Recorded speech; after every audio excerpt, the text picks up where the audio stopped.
podcast kali ini mungkin kita lebih enaknya kenalan dulu ya dengan teman-teman dan narasumber kita.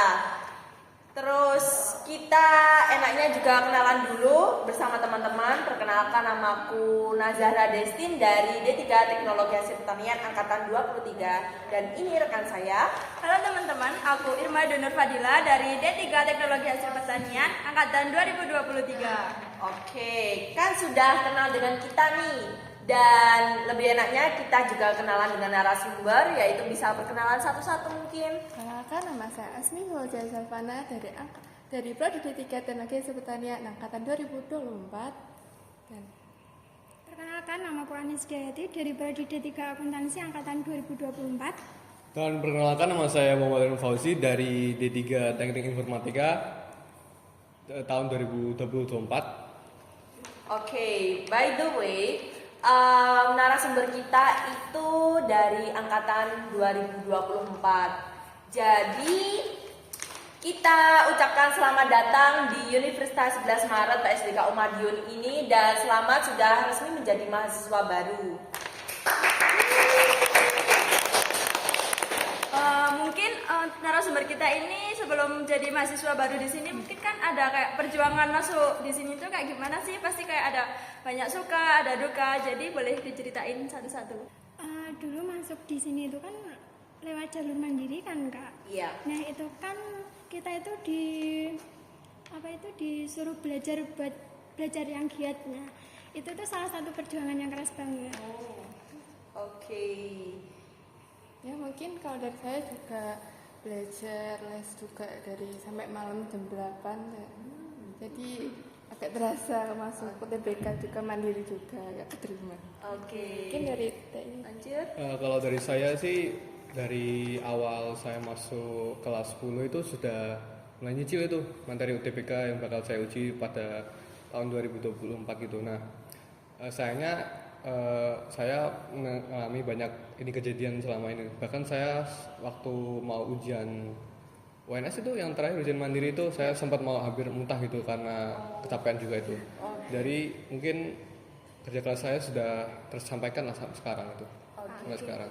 Jadi gimana rasanya udah sampai detik ini tuh gimana sih rasanya? Ya kayak setelah perjuangan kayak udah dimulai dari kelas 10 terus juga sampai sempat kelas juga pulang malam gitu. Gimana rasanya?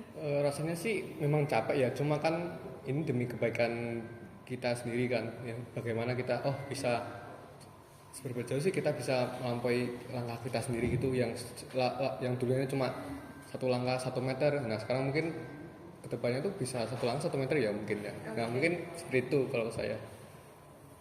Kalau banyak? Jadi mungkin ya terasa capeknya juga dari malam sampai pagi belajar terus terasa gitu berhasil nanti. Iya. Terus Kurang hampir sama sih Kak. Sampai belajarnya juga menghafalin semua materi-materi yang nantinya akan muncul di ujian nanti. Oke, jadi itu suka dukanya dari teman-teman kita yang sudah berhasil di detik ini dan ceritanya itu juga berbeda-beda dengan versi struggle masing-masing juga gitu. kan.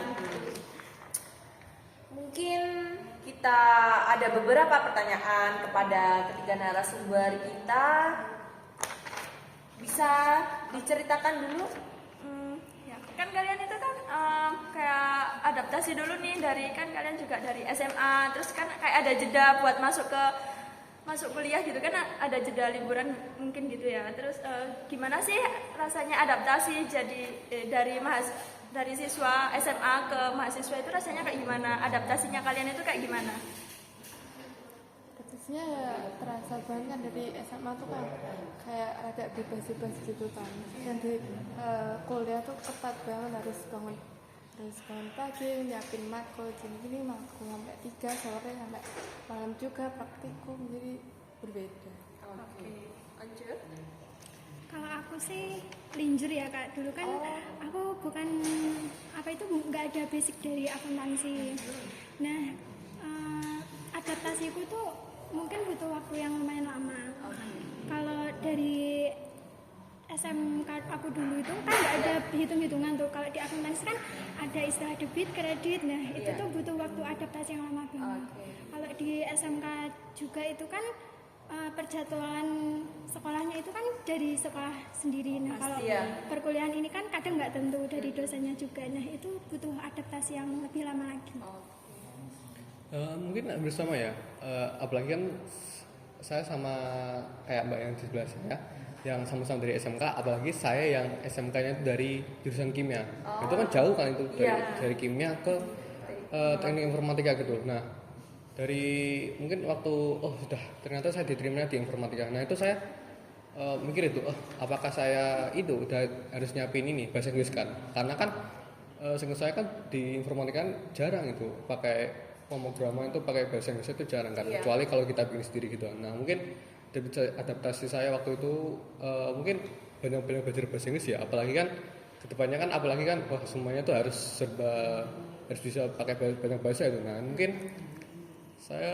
mungkin banyak adaptasinya di bahasanya sih kan, sama gimana sih komunikasi nanti waktu kuliah, karena kan saya termasuk anak yang cukup ini ya agak kurang bersosial lah. Nah, mungkin dari saya itu saja sih adaptasi yang saya perhatiin sampai sekarang itu. Iya, introvert nih jadi. Iya, introvert itu sih susah gitu namanya.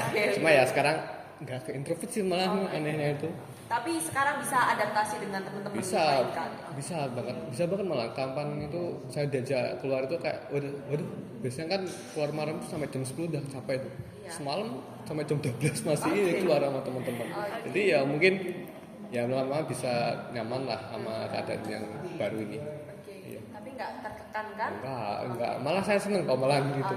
Ternyata saya enjoy ini gitu loh. Ternyata selama punya hubungan yang sosial sama orang-orang yang kita kenal, apalagi yang kita sayang gitu, kayak teman-teman kita gitu. Ada yang disayangin nih. Kalau itu sih belum ada sih ya kak. belum ada ya. Cari. Enggak gitu. Ya, fokus karir dulu. Fokus sekarang. Oke, siap, fokus sekarang nih. Mungkin bisa ke next pertanyaan ya, yaitu apakah kalian memilih merantau atau tinggal di Madiun? Lalu mengapa sih? Sebenarnya kan saya dari Megaten kan, dari dekat situ, jadi sebenarnya PP bisa, tapi kayak lebih orang tua direkomendasikan tuh ngkos, karena kan praktikum juga pulangnya malam sampai jam 7-an, jadi nanti kerasa capeknya juga. Iya. Kalau aku nggak merantau sih kak, cuman pulang pergi. Kurang lebihnya itu PP-nya 1 jam kalau ya. Kalau akuntansi kan itu jadwalnya nggak ada sampai malam. Itu bisa tuh buat pulang pergi. Kalau aku ngekos itu kan kurang gimana ya? Nggak bisa tidur gitu loh kak. Nggak nyaman bisa, gitu ya. Soalnya udah enakan di rumah gitu, nggak nyaman. Anaknya homesick banget sih pasti ya. Kalau saya sih kebetulan merantau ya, karena kan rumah juga jauh ya. Saya kan dari Tuban, Jawa Timur yang bagian utara kan, jauh kan. Nah, mau nggak mau kan harus terbiasa gini sama perantauan juga gitu. Ya mungkin waktu awal-awal itu masih kesusahan gitu, cari makan di mana, terus nanti kebutuhan buat gue gimana. Cuma ternyata itu merantau itu kalau selagi kita punya tekad yang kuat itu sama iman yang kuat tuh aman-aman saja sih kebetulan juga. Betul. Siap. Mungkin kan dari kalian bertiga ini kan ada yang ngekos, ada yang PP juga kan. Mungkin kalau yang ngekos itu juga mikir lebih kayak hemat waktu, hemat energi, terus juga jadwal kuliah kan nggak pasti tergantung dosennya juga kan. Kalau semisal dadakan kan kalian enak gitu kalau ngekos. Oke, pertanyaan selanjutnya yaitu apa harapan kalian sebelum memulai kuliah di UNSPSD KU Madiun? Kalau untuk saya sih harapan saya sih biar ini aja sih, biar kita bisa melangkah lebih jauh ya, yang dimana itu sebelumnya kita itu cuma bisa perangkat dan sekarang tuh kita bisa berlari gitu jatuhnya gitu. Nah menurut saya itu lebih gimana sih biar lebih lari itu sendiri.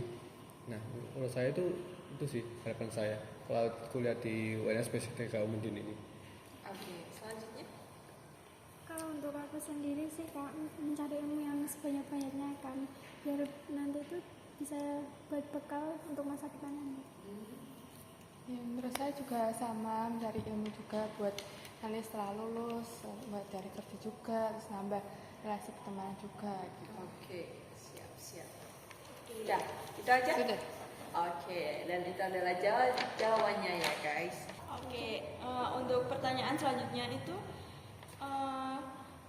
kalian merasa nggak sih kayak perbedaan interaksi atau adaptasi dari teman-teman SMA ke teman-teman waktu kuliah gitu kan mesti kan beda ya. Kalau SMA kan mungkin ya dari lingkungan kalian sendiri kan, kalau di kampus ini kan ya juga dari berbagai daerah gitu. Gimana? Ya saya ngerasa sih kalau yang dari SMA tuh masih main-main, ngajak ke main-main, tapi sekarang di kuliah tuh ambis banget gitu anak-anaknya gitu, jadi terbawa harus juga pintar belajar gitu. Mungkin perlu adaptasi ya kak, sini kan banyak teman yang dari luar kota juga, nah itu perlu adaptasi juga, banyak tugas, mungkin banyak kerja kelompok juga, nah itu Kalau saya kan sebelumnya kan saya dari SMP swasta kan, nah apalagi tiba-tiba pindah ke sekolah umum, jadi perlu adaptasi lagi yang gimana kayak ternyata di umum tuh kita tata keramanya gimana gitu, beda sama di swasta gitu. Nah apalagi di ini kuliah ini, wah dari banyak suku, dari macam daerah, jadi kita harus bisa ngolah emosi kita atau enggak sikap kita tuh gimana sih biar enggak nyakiti hati mereka, jadi lebih gimana sih kita berinteraksi agar tanpa menyakiti hati mereka gitu sih lebih tepatnya, dan menghargai mereka lebih baik gitu loh ketimbang diri kita yang lama, atau enggak setidaknya enggak nyakitin hati mereka sih kalau saya. Nah, jadi kayak kalian itu butuh waktu lah, intinya kayak waktu lah ya biar kayak sama-sama saling menghargai gitu mungkin. Oke. Nah, tanya selanjutnya bisa dibantu Mbak Sasa. Oke, selanjutnya itu bagaimana kalian bisa menemukan teman-teman baru di lingkungan kampus? Mungkin dari cara belajarnya, cara ngomongnya gitu deh, kita enak gitu. kalau aku sokap aja sih kak. Dia. Kalau nggak sokap gimana mau cari teman gitu. Oke, iya.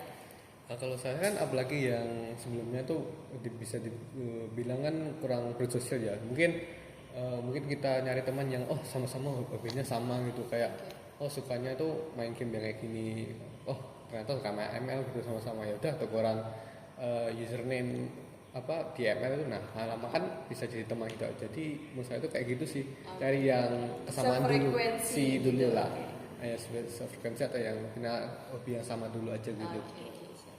Terus kalau menemukan teman itu susah atau enggak sih? Agak susah ya, apalagi kan perbedaan latar belakang ya, ada yang dari ekonominya udah beda, terus dari sukunya juga beda, apalagi yang dari luar pulau itu kan udah jelas kan bedanya kan. Nah itu mungkin ya menurut saya itu di situ aja sih, kita cari kesamanya aja dulu gimana. Kalau sama-sama suka game ya kita dekatnya lewat game dulu, nanti bisa lama-lama kan merambat ke kehidupan sosial, atau enggak bisa kerja sama lebih baik gitu kan nanti ke depannya. Apalagi kan mesti kan di setiap ujian akhir semester kan pasti ada ujian praktek kan. Nah itu mungkin bisa menekankan chemistry ya, mungkin ya bahasanya itu ya. Nah mungkin bisa menekan itu juga dari kenal sama teman-teman yang baru sama tegar gitu. Terus kalian semua ini kalau berteman itu maksudnya mudah nggak sih, kayak Mudah berteman lah gitu intinya loh. Kak. Bisa klop gitu loh. Susah nggak berinteraksi sama mereka gitu loh? Kalau sebenarnya sih saya agak susah ya, apalagi kan saya dari latar belakang juga jelas beda ya sama teman-teman yang mungkin susah sih, apalagi pada awal-awal ini masih waktu ospek itu atau PPKM gitu, itu kan masih belum terlalu kenal gitu kan. Yang kenal cuma sebelah kursi kita gitu. Nah itu mungkin mulainya dari situ lah nanti. Nah sampai sekarang pun masih belum deket lah sama beberapa teman.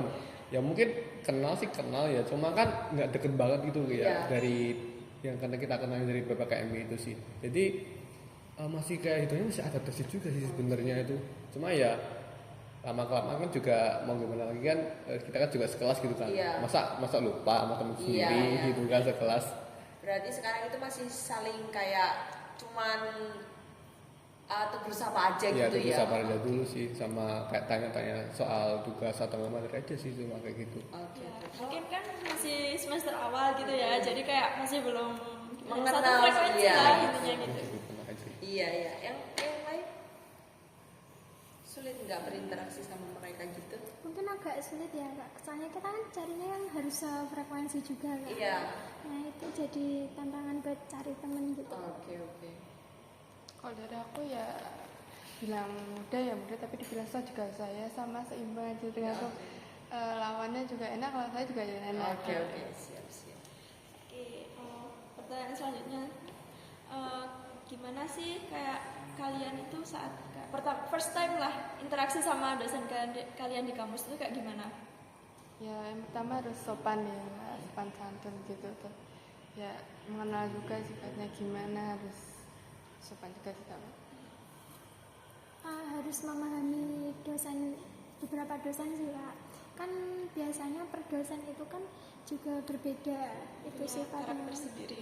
Nah terus itu kan waktu perkuliahan itu kan harus disuruh memahami satu pertemuan itu kan satu bab intinya gitu. Iya. Kalau yang di sekolah SMA atau SMK mungkin satu bab itu bisa menghabiskan 3 pertemuan atau 4 pertemuan gitu. Oke. Menurut saya sih setidaknya tahu tata keramanya aja sih menurut saya. Jadi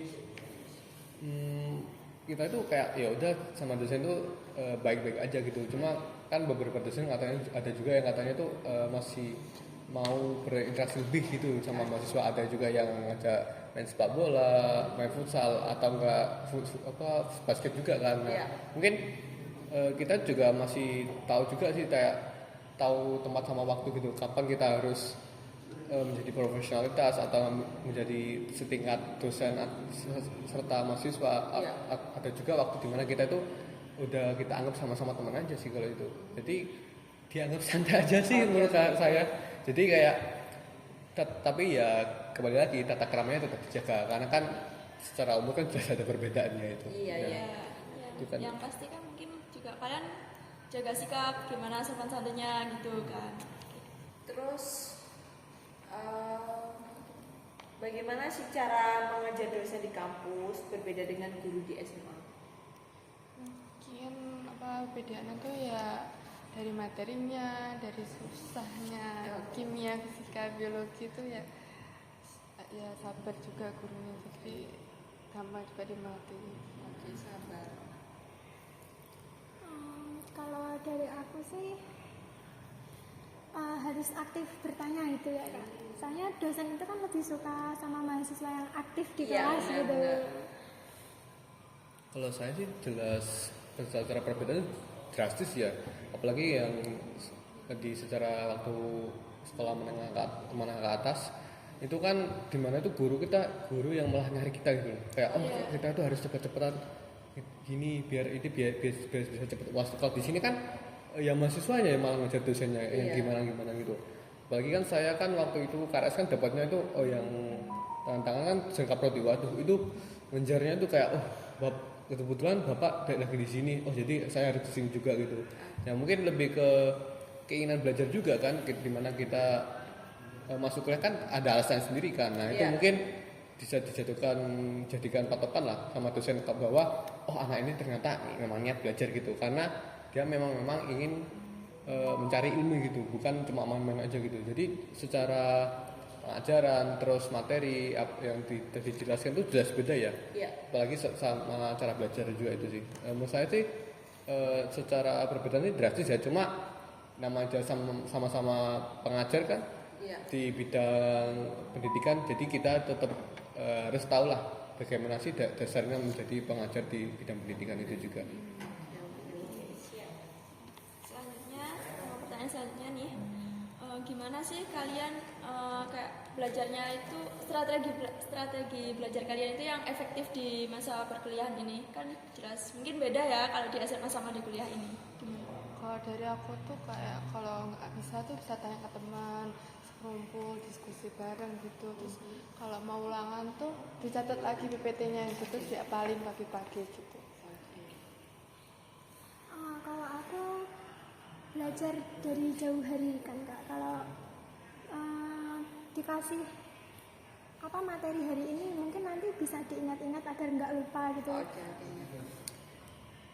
Kan waktu awal kita kuliah kan di beberapa dosen kan kita bikin ketentuan gitu kan soal pembelajaran ini, dan mereka kan nunjukin RPS. Nah di RPS sendiri kan tentang rekap tentang subjek yang bakal diajar waktu semester ini kan. Nah ini kan kita kan dari situ kan menurut saya sendiri saya lihat dari situ ya. Nah mungkin selama pembelajaran ada dosen yang ngasih materi, ada juga dosen yang mungkin kelupaan ya ngasih materi itu sampai kita tuh harus belajar sendiri gitu. Nah kalau soal teknik belajar tuh saya suka ini sih kayak active recall gitu, kayak oh kita belajarnya tentang ini, jadi kayak oh malamnya aku bikin kursus sendiri gitu, kayak oh tentang misalnya tentang matematika informatika gitu, oh artinya aku bikin soal tentang matematika informatika, nanti aku bikin soal sendiri, aku jawab sendiri, nanti aku bisa tahu lah potensiku seberapa paham sih sama pelajaran yang diajarin sama dosenku tuh. Nah kalau teknik belajar saya tuh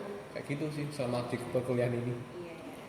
Oke, jadi mereka itu punya berbeda-beda cara untuk belajar ya. Itu semua efektif ke kalian? Beberapa sih ada yang nggak efektif ya, apalagi yang susahnya kayak harus ngafalin beberapa rumus kan itu kan susah kan ya. Iya. Nah mungkin kalau saya sih ngakalinnya tuh saya hafalin satu persatu ya, kayak ditulis di buku, nanti kayak satu halaman rumus apa, nanti lanjut ini apa halaman selanjutnya tentang rumus apa ini gitu.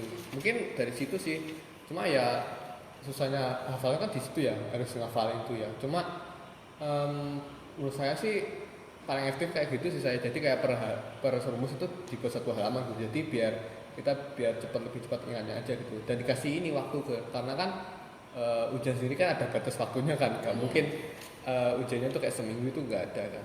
Nah menurut saya sih kayak gitu sih, kalau apalagi yang misalkan ada soal yang perlu dihafalkan itu rumusnya. Mungkin kurang efektif ya Kak, kalau di aku bisa tanya teman juga atau kerja kelompok, mungkin bahas-bahas soal ini materi ini dari dosen gitu. Menurut aku ya efektif, bisa digunakan sedulang-ulang gitu. Terus kalau kalian itu cara belajarnya itu lebih enakan, maksudnya kalau masuk otaknya itu belajar sendiri atau bareng-bareng sih? Aku ya bisa, kalau tenangnya itu malam ya. Jadi malam, jadi lebih tenang, lebih masuk ke otak, atau enggak pagi setelah subuh itu juga enak juga. Lebih efektif yang sendiri sih Kak. Kalau malam sama juga sebenarnya, malam itu kan waktu yang tenang gitu ya. Jadi mungkin kalau sendiri bisa masuk di otak gitu. Kalau saya sih relatif ini ya bisa adaptasi ke keduanya ya, apalagi kan saya kan dari latar belakangnya kan dari SMK kan, dan ada juga yang teman saya sama SMK gitu, cuma dia lebih tahu tentang materi ini karena dulu di SMK lebih pernah diajari gitu. Nah mungkin kalau kalian belajar bareng lebih efektif lah kalau misalkan ada teman yang lebih mahir daripada kita gitu. Nah kalau misalkan belajar sendiri kan mungkin lebih ke nggak ada orang yang bisa membantu gitu selain dosen kita juga gitu. Nah permasalahan juga kan dosen kan perlu waktu istirahat juga kan. Nah di situ mungkin saya mulai lah belajar sendiri gitu. Kalau misalkan belum bisa ada bantuan gitu, kalau mungkin kesusahan ya minta bantu AI lah, hal sendiri juga itu. Kalau saya sih gitu sih, kalau belajar itu jadi adaptif gitu, bisa sendiri atau sama-sama gitu. Jadi kayak mungkin belajar sendiri kayak lebih tenang, lebih kayak apa ya, otaknya tuh kayak bisa fokus. Sedangkan kalau belajar bareng itu kayak mungkin bisa sharing lah, kalau ini nggak tahu temennya tahu, jadi kayak bisa jadi tahu gitu, dapat ilmu baru lah. Mungkin ada tambahan lagi? Ada yang mau ditanyakan lagi? Sudah. Itu. Oke, mungkin itu semua pertanyaan sudah dijawab sama mereka, dan itu mungkin cara mereka belajar, cara mereka adaptasi di lingkungan kampus, bersama adaptasi sama teman-teman atau apapun itu sudah terjawab dan mereka punya cara sendiri gitu. Setiap orang, setiap kepribadian orang beda-beda gitu. Cara masing-masing untuk Iya, mereka benar-benar. beradaptasi atau mungkin belajar juga. Mungkin podcast kali ini akan ditutup. Ada mau tambahan? Tidak ada. Oke, podcast kali ini kita tutup dengan goodbye.